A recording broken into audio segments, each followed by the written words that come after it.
Assalamualaikum warahmatullahi wabarakatuh. Selamat pagi anak-anak. Bagaimana kabar kalian hari ini? Masuk semua ya. Nah, kalian sudah sarapan belum? Kalau bisa sebelum sekolah sarapan dulu ya. Nah, sebelum memulai pembelajaran pada hari ini, kita berdoa terlebih dahulu. Bapak pimpin ya. Tempat duduk, siap, gerak, berdoa mulai. Doa selesai. Amin. Baik anak-anak, kemarin kita telah mempelajari mengenai hidup rukun. Nah, hari ini kita akan belajar mengenai perjuangan bangsa Indonesia. Nah, ayo siapa yang tahu mengenai perjuangan bangsa Indonesia? Nah, jika belum ada yang tahu, kita simak sama-sama ya. Nah, hari ini kita akan membahas materi mengenai yang pertama yaitu pengertian imperialisme. Yang kedua, perbedaan imperialisme dan kolonialisme. Yang ketiga, jenis-jenis imperialisme. Yang keempat, latar belakang imperialisme. Yang kelima, perjuangan para pahlawan kemerdekaan Indonesia. Yang keenam, pertempuran para pahlawan dalam memperjuangkan kemerdekaan Indonesia. Dan yang terakhir yaitu 5 pahlawan nasional Indonesia yang memperjuangkan kemerdekaan. Sekarang kita ke materi ya. Nah, ayo, siapa yang tahu apa itu imperialisme? Kita simak sama-sama ya. Nah, imperialisme berasal dari bahasa Latin yang berarti imperer, yang berarti memerintah. Nah, pengertian imperialisme adalah sistem politik untuk menguasai dunia bagi kepentingan negara penakluk dan melakukan penjajahan-penjajahan sekaligus menanamkan pengaruh dalam segala aspek kehidupan di wilayah jajahannya. Sedangkan menurut KBBI, imperialisme adalah sistem politik yang bertujuan menjajah negara lain untuk mendapatkan kekuasaan dan keuntungan yang lebih besar. Sesuai definisi tersebut, maka tujuan imperialisme adalah untuk menjajah atau memerintah wilayah yang dikuasai secara tidak sah dan tak jarang mengorbankan penduduk setempat. Kemudian yang selanjutnya yaitu perbedaan imperialisme dan kolonialisme. Istilah imperialisme kerap dianggap sama dengan kolonialisme karena sama-sama dianggap sebagai upaya penaklukan bangsa atau negara lain untuk dikuasai. Namun selain itu, imperialisme dan kolonialisme juga sama-sama menguntungkan negara penguasa atau penjajahnya. Namun sebenarnya ada perbedaan dari kolonialisme dan imperialisme dari sisi bahasa dan arti. Nah, kolonialisme berasal dari bahasa Latin colona yang berarti tanah permukiman jajan. Pengertian kolonialisme adalah pengembangan kekuasaan suatu negara melalui pembentukan pemukiman di luar wilayah negaranya yang kemudian dinyatakan sebagai bagian wilayah tersebut. Singkatnya, kolonialisme adalah penguasaan suatu negara atau satu wilayah lain. Nah, menurut KBBI, kolonialisme adalah paham tentang penguasaan oleh suatu negara atas daerah atau bangsa lain dengan maksud untuk memperluas negara lain. Nah, untuk selanjutnya, selain dari perbedaan antara imperialisme dan juga kolonialisme, sekarang kita akan membahas mengenai 3 jenis imperialisme. Nah, yang pertama yaitu imperialisme kuno. Kemudian yang kedua imperialisme modern. Dan yang ketiga adalah imperialisme ultramodern. Nah, untuk yang pertama yaitu imperialisme kuno. Imperialisme kuno adalah imperialisme yang berlangsung pada zaman kuno sampai revolusi industri. Imperialisme ini menekankan perluasan wilayah suatu negara melalui penaklukan negara-negara lain. Kemudian yang kedua adalah imperialisme modern. Imperialisme modern adalah imperialisme yang berlangsung setelah revolusi industri pada abad ke-19 sampai akhir Perang Dunia II.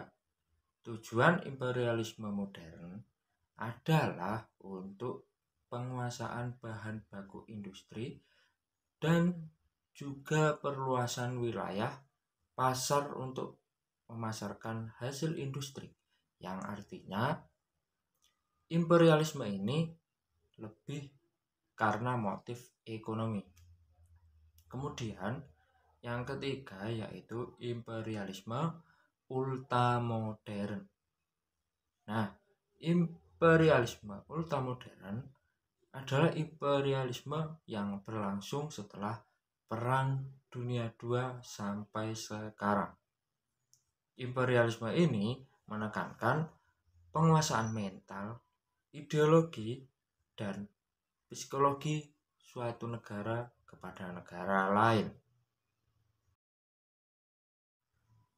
Selanjutnya yaitu latar belakang imperialisme. Latar belakang imperialisme ada 5, yaitu yang pertama adalah jatuhnya Konstantinopel ke Turki Utsmani. Kemudian ada 3G, yaitu Gold, Glory, dan Gospel. Yang ketiga, perkembangan ilmu pengetahuan di Eropa. Kemudian yang keempat adalah pengaruh tulisan Marco Polo. Dan yang terakhir adalah semangat menaklukkan kembali. Dari 5 latar belakang imperialisme, Bapak akan bahas satu persatu. Disimak ya. Yang pertama, jatuhnya Konstantinopel ke Turki Utsmani. Nah, salah satu penyebab imperialisme di Indonesia adalah jatuhnya Konstantinopel ke Turki Utsmani. Konstantinopel adalah ibu kota Romawi Timur atau Bizantium. Dulu, Konstantinopel merupakan pusat perdagangan rempah-rempah Eropa di kawasan Laut Tengah. Akses ke Konstantinopel pun dulu terbuka. Namun, sejak jatuh ke tangan Turki Utsmani pada 1453, akses perdagangan Konstantinopel jadi tertutup. Harga rempah-rempah pun jadi melambung tinggi di pasar Eropa, sehingga bangsa Eropa mulai mencari sumber rempah-rempah baru yang lebih murah. Kemudian datang pula Belanda dan Inggris, semuanya yang semula hanya ingin mendapatkan rempah-rempah berubah menjadi ingin menguasai Nusantara dengan menerapkan imperialisme. Dari sini dapat disimpulkan contoh negara imperialisme atau yang menerapkan sistem politik ini adalah Portugis, Spanyol, Belanda, dan Inggris di Indonesia. Kemudian yang kedua, gold, glory, dan gospel. Selain ingin mencari rempah-rempah, para bangsa Eropa juga ingin mencapai tujuan gold atau harta, glory atau kekuasaan, dan gospel atau penyebaran agama di Indonesia. Makanya mereka berusaha menguasai tanah air pada era penjajahan. Kemudian yang ketiga adalah perkembangan ilmu pengetahuan di Eropa. Nah, ilmu pengetahuan dan teknologi atau iptek tengah berkembang di Eropa ketika masa penjajahan. Maka dari itu mereka sudah mengenal sistem kompas, perayaan, hingga konstruksi kapal yang dapat digunakan untuk berjelajah jauh sampai ke Nusantara. Begitu juga dengan sistem persenjataan yang mendukung keberhasilan untuk perang dan menguasai suatu wilayah. Semuanya juga telah berkembang di Eropa. Kemudian yang keempat adalah pengaruh tulisan Marco Polo. Marco Polo adalah pedagang asal Venesia, Italia yang telah menjelajah bumi termasuk kekayaan rempah-rempah di bumi bagian timur. Kisah perjalanannya tertuang dalam buku dan beredar di Eropa. Nah, kemudian yang terakhir adalah semangat menaklukkan kembali. Nah, semangat menaklukkan kembali atau Reconquista Hegemoni Kristen Eropa atas kekuasaan Islam yang pernah menguasai semenanjung Iberia sekitar Spanyol dan Portugis juga berkembang pada era sebelum penjajahan. Hal ini turut mendasari terjadinya imperialisme khususnya di daerah Asia yang memiliki banyak kerajaan.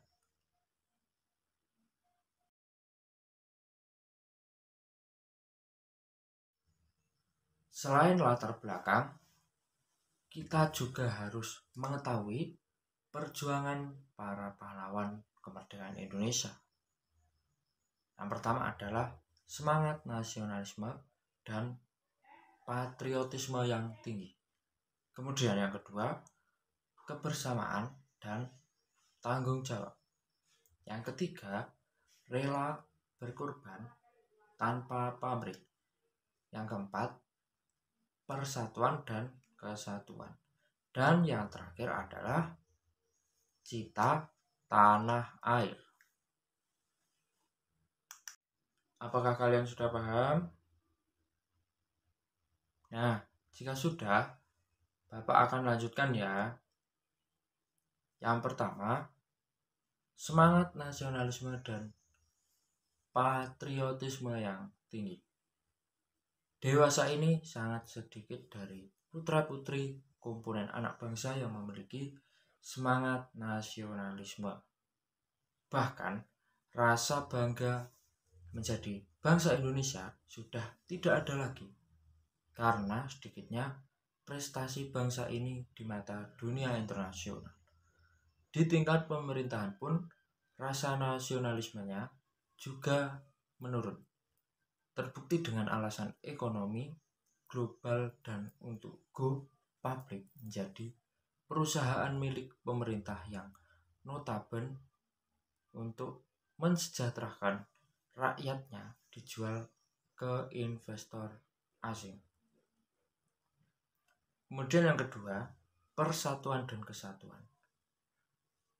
Kalau dilihat sekarang, rasa persatuan dan kesatuan sudah dibilang tidak ada lagi.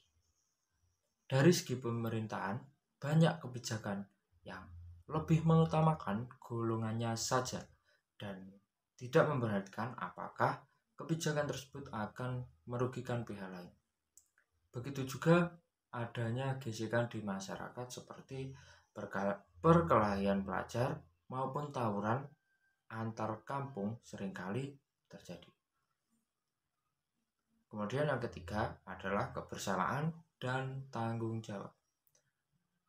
Sekarang ini rasa kebersamaan juga apalagi tanggung jawab bisa dikatakan nyaris sudah tidak ada.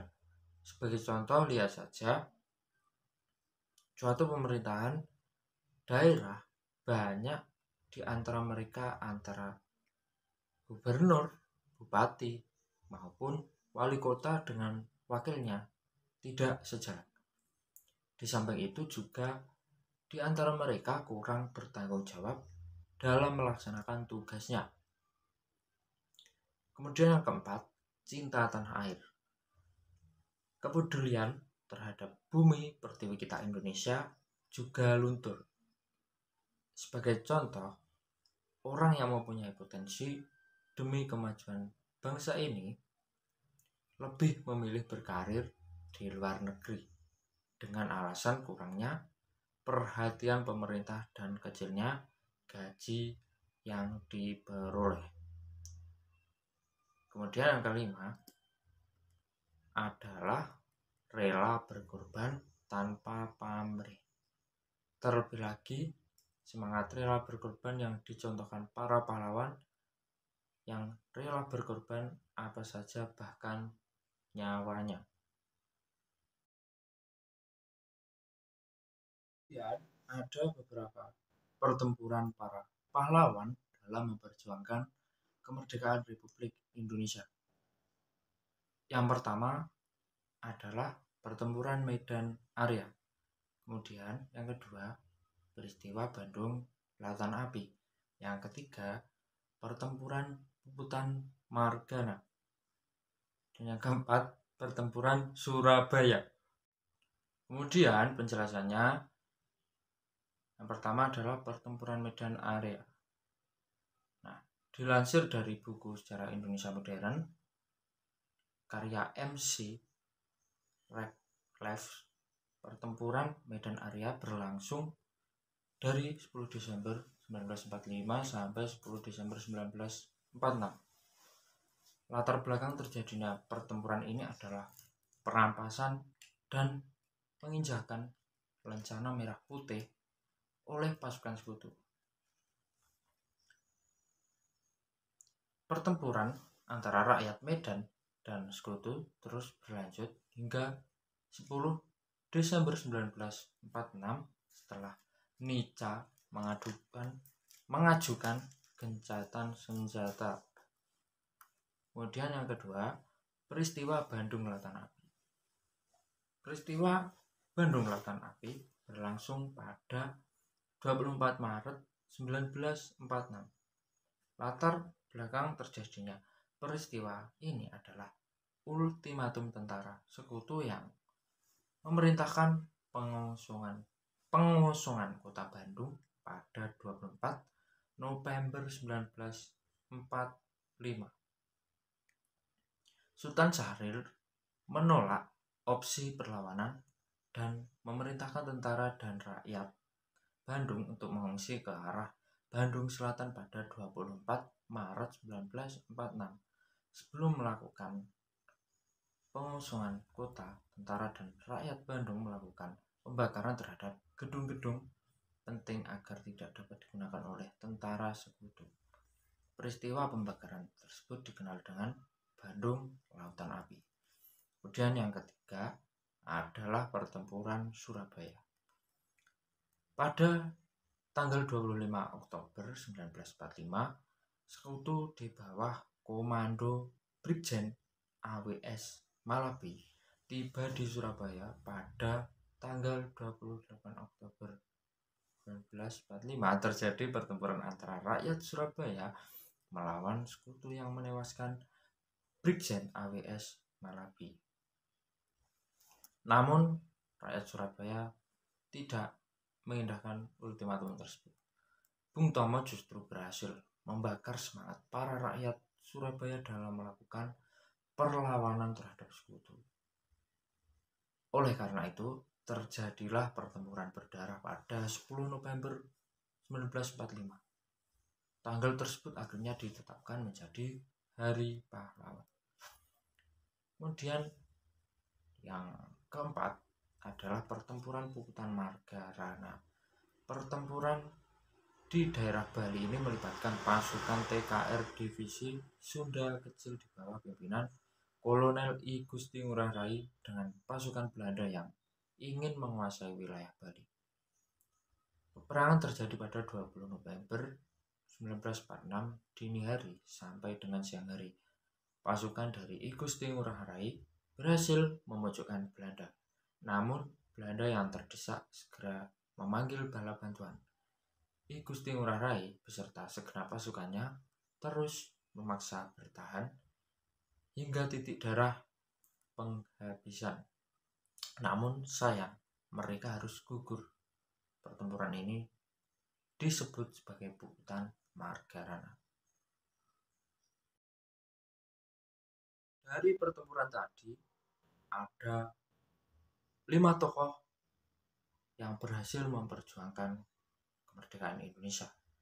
Di antaranya yang pertama adalah Bung Tomo. Sutomo atau lebih dikenal sebagai Bung Tomo tidak lepas dari pertumpahan berdarah di Surabaya 10 November 1945 yang sekarang diperingati menjadi Hari Pahlawan Nasional. Perjuangan arek-arek Surabaya untuk memperjuangkan kemerdekaan ini tak lepas dari sosok Bung Tomo, pahlawan pejuang kemerdekaan ini yang memegang komando dalam melawan kembali tentara Nica. Bung Tomo juga memiliki semboyan khas untuk membakar semangat masyarakat yang berbunyi merdeka atau mati. Kemudian yang kedua adalah Sultan Syahrir. Mantan Perdana Menteri Indonesia ini juga tidak luput dari torehan perjuangan Republik Indonesia. Sultan Syahrir merupakan pahlawan nasional Indonesia yang dikenal sebagai orang yang mengorganisasi kemerdekaan Indonesia. Pada masa pendudukan Jepang, Sultan Syahrir turut membangun jaringan untuk mempersiapkan diri merebut tanpa bekerja sama dengan Jepang. Kemudian yang ketiga ada Tan Malaka. Pada 23 Maret 1963, Presiden Soekarno menetapkan Tan Malaka sebagai pahlawan nasional melalui keputusan Presiden nomor 53 tahun 1963. Kemudian ada Muhammad Hatta, pahlawan nasional yang akrab dengan panggilan Bung Hatta. Ini sangat berperan besar dalam kemerdekaan Indonesia. Semangat serta patriotisme Bung Hatta tumbuh sejak muda, memuncak sejak aktif dalam kegiatan organisasi pergerakan nasional hingga mendampingi Soekarno dalam melawan penjajah. Kemudian yang kelima adalah Soekarno. Insinyur Soekarno adalah presiden pertama Indonesia yang berperan aktif sebagai proklamator kemerdekaan dan pencetus dasar negara Pancasila. Meski sempat menjadi tahanan politik di Bandung, Soekarno dinilai gigih dalam memperjuangkan kemerdekaan. Apakah ada yang ditanyakan anak-anak? Nah, jika belum ada yang ditanyakan, hari ini kita mempelajari apa saja? Pengertian imperialisme. Kemudian ada perbedaan dari imperialisme dan kolonialisme. Ayo apalagi? Ada jenis-jenis imperialisme, kemudian latar belakang imperialisme, kemudian perjuangan para pahlawan kemerdekaan Indonesia, dan ada juga pertempuran para pahlawan dalam memperjuangkan kemerdekaan Indonesia. Dan yang terakhir adalah 5 pahlawan nasional Indonesia yang memperjuangkan kemerdekaan. Nah, sebelum mengakhiri pembelajaran pada hari ini, kita berdoa dulu ya. Bapak akan memimpin berdoa. Coba duduk, siap gerak, berdoa mulai. Doa selesai. Amin. Sekian dari Bapak. Bila ada salah kata, Bapak mohon maaf. Assalamualaikum warahmatullahi wabarakatuh.